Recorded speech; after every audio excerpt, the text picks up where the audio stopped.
Aku hanya ingin berbagi kebahagiaan dan tidak menggurui siapapun.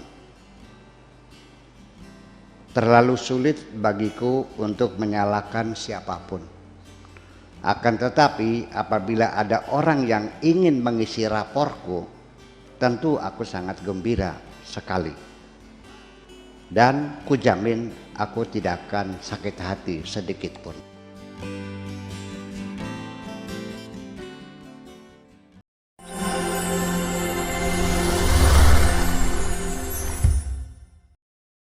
Jadi nanti pada akhirnya ya di samping relativitas, subjektivitas dan sebagainya, akhirnya yang diperlukan hidup ini adalah satu kejujuran kok. Jujur kita dengan diri kita sendiri. Kita jujurlah, semua orang berjuang ingin merebut kemerdekaan. Semua bangsa di dunia berjuang ingin merdeka. Sekarang saya mau nanya, ada berapa orang yang ingin memerdekakan dirinya sendiri?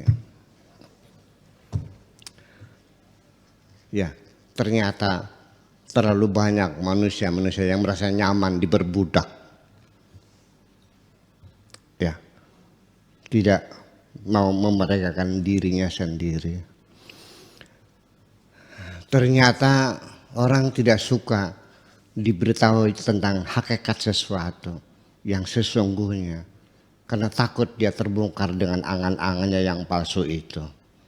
Semacam itulah kira-kira. Sehingga akhirnya kita kembali lagi dengan masalah relativitas. Maka Al-Quran sendiri itu seperti itu. Kenapa menjadi multi tafsir?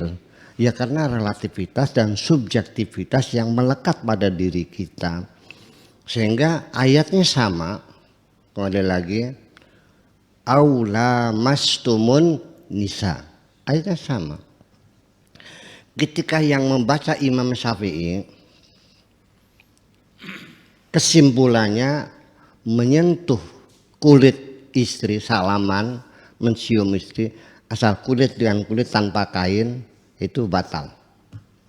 Ketika yang membaca aula mastumun nisa, Imam Maliki mengatakan tidak batal menyentuh istri. Yang batal itu bersanggama. Ayatnya sama. Imam Hambali membaca aula mastumun nisa. Kesimpulannya kalau menyentuh istri disertai dengan syahwat batal wudunya. Tetapi kalau tanpa syahwat tidak batal wudunya. Itu hampir semua ayat Al-Quran itu berbeda pendapat. Pada pengajian yang lalu ada yang bertanya dari Malaysia, Nabi sholat berjamaah di Masjidil Aqsa dengan para nabi. Bagaimana sholatnya Nabi waktu itu? Kan sebelum Isra Mi'raj. Bagaimana sholatnya? Lah ya pasti sholatnya akan berbeda dengan sholat kita. Bagaimana yang nggak tahu, apalagi sholat zaman dahulu kala sebelum Nabi jadi Rasul. Yang sholat kita saja saya nggak tahu bagaimana cara yang nggak tahu saya kok. Apa Anda yakin sholat kita seperti ini? Apa Anda yakin sholat kita Nabi Muhammad itu sholatnya seperti ini? Saya juga nggak tahu kok, jujur aja. Saya sampai sekarang saya tidak tahu bagaimana sholat kita yang persis seperti Nabi Muhammad. Saya tidak tahu. Mana buktinya tidak tahu? Yuk, saya keliling dunia. Dari mulai Irak, Syria, apalagi Syria, Lebanon, Jordan, Mesir, Tunisia, semua sudah saya keliling negara Islam semuanya. Enggak ada yang sama sholatnya kok. Ada yang Allahu Akbar di atas kepala, ada yang Allahu Akbar di atas telinga, ada yang Allahu Akbar di bawah telinga, ada yang jelekipak gitu ada. Ada lagi yang Allahu Akbar goyang-goyang ini. Nabi gimana takbirnya? Kita tidak tahu. Oke. Setelah itu Nabi baca iftitah enggak? Allahu Akbar kabira. Bacaan iftitah berbeda-beda. Betul nggak? Setelah itu baca Fatihah. Baca Fatihah berbeda-beda. Ada yang baca Fatihah, ada yang tidak baca Fatihah. Yang baca Fatihah berdasarkan karena hadis Nabi, la salat liman la fatihatalah. Tidak sah salatnya orang tidak baca Fatihah. Ada yang tidak baca Fatihah.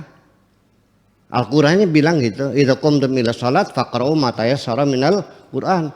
Ketika salat bacalah yang gampang, yang paling gampang. Ya qulu Al-Kautsar selesai. Tidak mesti Al-Fatihah, jadi Allahu Akbar, qul huwallahu ahad, Allahu samad, lam yalid wa lam yulad wa lam yakul lahu kufuwan ahad. Allahu Akbar. Enggak masalah. Yang baca Fatihah ada yang baca Bismillahirrahmanirrahim, Alhamdulillahirabbil alamin. Ada yang pakai basmalah, ada yang tidak, langsung Allahu Akbar, Alhamdulillah tanpa basmalah. Ada yang bacanya pelan. Lah, Nabi baca Fatihahnya baca basmalah enggak? Jujur dong, Anda tahu enggak? Ya sudah, apalagi nanya bagaimana sholatnya Nabi dulu. Sholatnya Nabi Muhammad juga saya enggak tahu kok. Ya saya bermadzhab Syafi'i, makanya sholat saya seperti ini. Tapi sejatinya Nabi sholatnya gimana? Nabi sholatnya sedekap atau selonjor tangannya? Jujur dong. Di Mekah kayak sholat ada yang sedekap, ada yang selonjor, ada yang sampai kukur-kukur juga, sambil gendong anak juga. Nah, Nabi gimana sholatnya? Kita tidak tahu. Karena ini adalah hasil ijtihad. Dan yang lucu lagi bahwa sholat dalam Al-Quran tidak lebih hanya aqimus sholat. Berapa rakaat tidak dijelaskan, sholatnya apa-apa nggak dijelaskan, bacanya apa nggak dijelaskan, bagaimana salah rukuk tidak dijelaskan. Yang menjelaskan adalah hadis, dan hadis-hadis yang menjelaskan sholat pun semuanya hadis ahad, hadis orang per orang, nggak ada hadis mutawatir kok. Ya, siap. Ya, gimana? Iya. Ya, silakan. Ya. Punten, jangan di nah, silakan. Gimana, Mbah? Betul nggak Buya, hadisnya itu sholatlah kamu sebagaimana kamu melihat aku sholat, bukan sholatlah kamu sebagaimana aku sholat. Ya, betul nggak hadisnya gitu? Kalau nanti saya akan ada pertanyaan kedua. Sallu kama ra'aitumuni usalli. Sholatlah seperti kamu melihat aku sholat. Nah, oke. Kedua, kalau begitu sholatlah kamu sebagaimana kamu melihat aku sholat. Iya. Saya melihat sholatnya Nabi itu adalah berbuat baik untuk sesama. Nah, itulah makanya. Saya melihat sholatnya Kanjeng Nabi itu tidak main handphone ketika janjian sama orang tua. Saya melihat sholatnya Kanjeng Nabi tidak menyalakan HP ketika nonton film karena akan mengganggu orang yang di belakang. Gimana? Iyalah. Tuh, gimana? Saya melihat. Iya. Boleh nggak, Gus? Uya? Iya. Karena sholat fasalli karena sholat itu kan berkomunikasi. Asli sholat kan berkomunikasi dengan Tuhan, hubungan vertikal dengan Tuhan. Itu persoalannya kan. Jadi sehingga nanti definisi sholat saja sampai sekarang belum jelas. Definisi sholat itu apa? Yang ada di kitab fikih itu begini bunyinya sholat itu. Af'alun wa aqwalun muftatahatun bitakbir wa muftatamatun bitaslim. Itu definisi sholat yang resmi di dalam kitab-kitab fikih sealam dunia. Betul nggak begitu? Betul kan? Oke. Yang artinya sholat itu perbuatan-perbuatan dan perkataan-perkataan yang dimulai dengan takbir dan diakhiri dengan salam. Itu definisi sholat.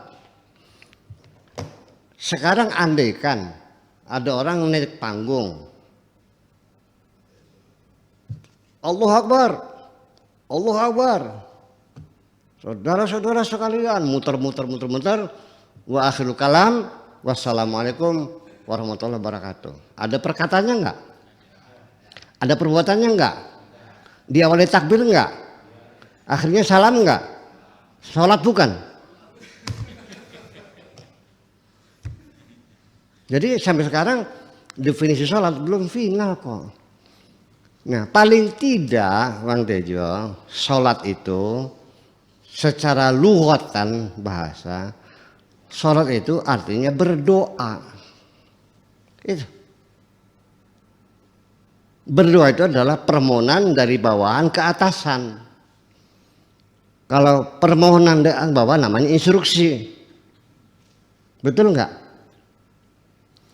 Kalau yang setara namanya apa? Iltimas. Nyambat atau minta tolong. Itu sih bedanya. Jadi artinya bahwa beda antara doa dengan amar dan iltimas itu beda kedudukannya. Ketika Tuhan menyuruh kita namanya amar, perintah. Ketika nyuruh Tuhan namanya berdoa. Ketika kita menyuruh teman namanya minta tolong. Itu aja persoalannya. Jadi ya mudah-mudahan kita tidak usah gelisah dengan perbedaan-perbedaan. Karena ini adalah perbedaan bahwa pluralitas adalah suatu realita yang tidak bisa dihindari. Terima kasih. Ya.